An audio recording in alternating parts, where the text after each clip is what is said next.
Sheikh Zayed മസ്ജിദിലാണ് നമ്മുടെ ഇന്നത്തെ നോമ്പുതുറ. ഇന്തോനേഷ്യയിലെ മറ്റു പള്ളികളിൽ നിന്ന് വ്യത്യസ്തമായി ഷെയ്ഖ് സായിദ് മസ്ജിദിലെ നോമ്പുതുറക്ക് ചില പ്രത്യേകതകളുണ്ട്. കാഴ്ചകൾ കാണാം. ഷെയ്ഖ് സായിദ് മസ്ജിദിലെ നോമ്പുതുറ ഒരു ശരാശരി ഇന്തോനേഷ്യക്കാരൻ്റെ വികാരമായിരിക്കും. അത് ഒരു ദിവസം 30,000-ലേറെ ആളുകൾ ഒരുമിക്കുന്ന ഒരു മാസം നീണ്ടു നിൽക്കുന്ന ആഘോഷമെന്ന് തന്നെ പറയാം. ഇന്തോനേഷ്യയിലെ തന്നെ ഏറ്റവും വലിയ ഇഫ്താർ സംഗമം. എല്ലാ പള്ളികളിലും നോമ്പുതുറ സജ്ജീകരിക്കുക എന്നത് ഈ രാജ്യത്തിൻ്റെ ഒരു രീതിയല്ല. പക്ഷേ നോമ്പുതുറയുള്ള പള്ളികളിലെല്ലാം അതിഗംഭീരമായിരിക്കും അത്. 5 മണിക്ക് എത്തിയിട്ടും അകം പള്ളിയിലൊന്നും സ്ഥലം കിട്ടിയില്ല എന്നതാണ് ഏറെ സങ്കടകരം. സൊഫായി പള്ളിയുടെ മുഴുവൻ ഭാഗത്തും വിശ്വാസികൾ എപ്പോഴോ അണിനിരന്നിരുന്നു.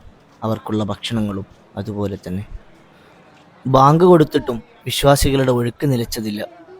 ഭക്ഷണം വാങ്ങാനുള്ള നീണ്ട വരിയാണ് നിങ്ങൾ ഈ കണ്ടത്. അവസാന സമയമായപ്പോഴേക്ക് ഏറെക്കുറെയെല്ലാം തീർന്നുപോയിരുന്നു. പക്ഷേ നോമ്പ് തുറക്കാൻ ഒന്നും കിട്ടാതെ ആരും അടങ്ങുന്നില്ല.